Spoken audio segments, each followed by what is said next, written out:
Hey guys, welcome to our channel. आज हम लोग एक बेसिक सा वीडियो बना रहे हैं जो एक्चुअली काफ़ी बेसिक नहीं है, क्योंकि कई लोग ये सवाल से जूझते रहते हैं कि what kind of graphic card to buy. तो इसी को हम एक्सप्लेन करेंगे वीडियो में, so stay tuned.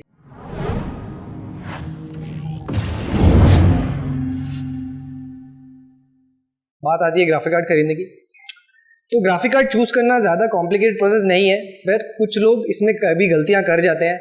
Specially problem कहाँ आता है कि जो लोकल रिटेल होती है या जहाँ से आप पार्ट्स खरीद रहे हो वो आपको समझा नहीं पाए कि ग्राफिक कार्ड के बीच में डिफरेंसेस क्या है। तो हम छोटा सा एक्सप्लेनेटरी वीडियो बनाना चाह रहे थे कि अलग अलग ग्राफिक कार्ड में क्या फ़र्क पड़ने वाला है। Okay, so on the face of it मेरे सामने सारे 2070 ही है।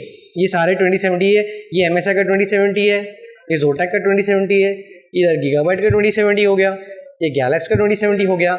अब ये सारे 2070 है, तो इसमें फ़र्क क्या है और हर किसी का प्राइस अलग क्यों है, ऐसे क्यों हो रहा है, इसी को आंसर करेंगे हम ये वीडियो में। तो ग्राफिक कार्ड खरीदते हुए, before we even get to the answer, graphic card खरीदते हुए आपको 4-5 चीज़ के बारे में दिमाग में रखना चाहिए। तो नंबर 1, क्लॉक स्पीड। हर ग्राफिक कार्ड का क्लॉक स्पीड सेम नहीं होता, हर ग्राफिक कार्ड का अलग होगा डिपेंडिंग वो कितना ओवर क्लॉक है फैक्ट्री से। ये ना होगी बात number 1। Number 2, memory manufacturer. So number 2 है मेमोरी मैन्युफैक्चरर। मेमोरी तो मैंने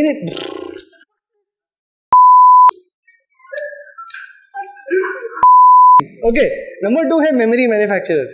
इससे क्या फर्क पड़ता है? ओके, अगर आपको याद होगा जब 2080 Ti लॉन्च हुआ था तो a lot of 2080 Ti's were failing। थोड़ी सी गेमिंग के बाद the cards were failing. Now the root cause analysis जो उसमें हुआ, उसमें ये पता चला था कि माइक्रोन का जो DDR6 मॉड्यूल है वो हाई टेम्परेचर में फेल हो रहा है and that entire batch was affected. Later on जो इनवीडिया के कार्ड्स आए थे उसका मेमोरी मैन्युफैक्चरर चेंज हुआ और उसमें सैमसंग की DDR6 यूज हुई and that hardly failed when compare to obviously Micron. तो इससे क्या मालूम होता है? इससे मालूम ये होता है कि ग्राफिक कार्ड के अंदर काफ़ी कंपोनेंट्स होते हैं जो अलग अलग जगह से आते हैं और असेंबल होते हैं। So every graphic card is not the same. ये पॉइंट आपको याद रखना है। नंबर 3 जिसकी बात में आपको सोचना चाहिए कि fan design and heat sink design. Very simply, अभी क्या होता है लोकल में, कभी आप लेने जाते हो तो बोलते हैं 3 फैन वाला है, 2 फैन वाला है, एक सिंगल फैन वाला है। नहीं, what you should be looking at is clock speed के हिसाब से इसकी कूलिंग क्या है और हीट सिंक डिज़ाइन कैसा है। फॉर एग्जाम्पल के तौर पे just look at this heat sink. ये MSI का 2070 ट्रायो है। Okay, it has actually a massive heat sink, you can check that out. Triple fan slot. Why do you think it is a big heat sink? क्योंकि इसका clock speed high है, इसका overclocking headroom भी high होगा। Similarly आप देख सकते हो Zotac का 2870 AMP Extreme, again huge heat sink design. Why does it need a big heat sink? क्योंकि ये ओवरक्लॉक हो सकता है। इसका देख लीजिए, ये भी एक 2070 है, Zotac का ही है, 2070 मिनी है, लेकिन ये इतना छोटा क्यों है? इसमें हीट सिंक नहीं लगेगा, इसमें और इसमें तो था। तो ये पॉइंट्स इंपॉर्टेंट होती है, ये पॉइंट्स इंपॉर्टेंट होती है। कुछ लोगों के लिए अगला पॉइंट इंपॉर्टेंट होता है, एस्थेटिक्स इंपॉर्टेंट होता है। फॉर एग्जाम्पल, अगर मैं ये गैलेक्स का कार्ड उठाऊँ, चेक आउट दिस गैलेक्स का कार्ड, इसमें पूरा रेनबो बना के छोड़ दिया है और ये रात में चमकता भी है। By the way, I don't know editor इसकी शॉट डालेगा कि रात में कैसे चमकता है, होपफुली ये डाल पाएंगे हम लोग। अगेन थोड़े से सिंपल से होते हैं। I mean I personally like this a lot. अच्छा सा डिज़ाइन है, 2 टोन टाइप्स, मस्त है। कुछ लोगों को ये मैसिव RGB डिज़ाइन भी पसंद आता है। मैसिव RGB, ये पूरा RGB फ्रंट माउंट करने अच्छा लगता है, और इसके कार्ड अच्छे लगते हैं फ्रंट माउंट में। तो ये हो गया एस्थेटिक्स का बात। Also an important factor is the back plate.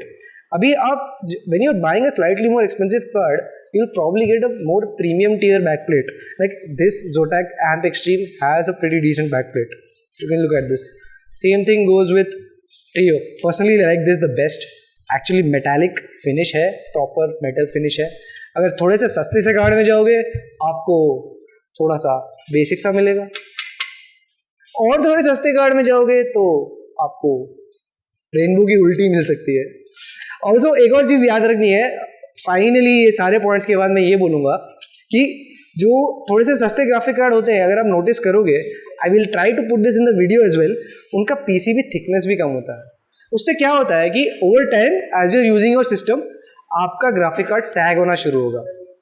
Sag, the sag is actually real, हमने काफ़ी सिस्टम्स में देखा है। तो it's not entirely attributable to the thickness of this PCB, but हाँ it does play a role, तो वो भी एक इम्पॉर्टेंट फैक्टर है। नेक्स्ट बात होगी वारंटी और सर्विस की। अब वारंटी और service depends on brand to brand. For the record Zotac की जोटैक की वारंटी 5 साल की है, बाकी सबकी या 4 साल या 3 साल की है। तो ये पॉइंट भी लोगों को मैटर कर जाता है कि सर्विस और वारंटी क्या है। द लास्ट पॉइंट जो मैं बोलूँगा वो फॉर्म फैक्टर है। नाउ हर कार्ड हर बिल्ड में फिट नहीं हो सकता। डिपेंडिंग ऑन योर केस ये card might not even fit in your build, it's huge. अभी जब भी आप केस के स्पेसिफिकेशन देखोगे उसमें एक मैक्स कार्ड लेंथ स्पेक होता है, वो मैक्स कार्ड लेंथ स्पेक देख के आपको अपना कार्ड चूज करना पड़ेगा। तो ये भी एक इंपॉर्टेंट फैक्टर होता है। Of course not to mention ये भी एक चीज़ देखनी होती है कि कितने पावर कनेक्टर लग रहे हैं, वो भी एक चीज़ देखकर आपको लेना पड़ता है।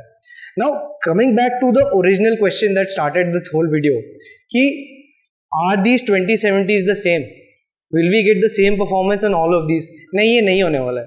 सिंपल रीजन, जो बेसिक रीजन होता है इसका, फॉर एग्जाम्पल 2070 में 2 टाइप के चिप्स होते हैं। 2070 की चिप है TU106, ठीक है। TU106-400 इसकी स्टैंडर्ड चिप है। इसकी बिंड चिप जो ऑलमोस्ट 15% ज़्यादा परफॉर्मेंस दे सकती है और ओवरक्लॉकिंग हेडरूम दे सकती है, वो है TU106-400A। अब इसमें फर्क आ जाता है। Now the cards which are using that bind chip will probably have a better heat sink design, probably have more fans। क्यों? क्योंकि वो ओवरक्लॉक हो सकता है। अब जैसे मिनी वाले कार्ड हो गए, ये वाले कार्ड हो गए, these are not intended for regular ATX based systems. ये छोटे वाले सिस्टम में लगेंगे, जो आपका मिनी ATX टाइप का सीन है।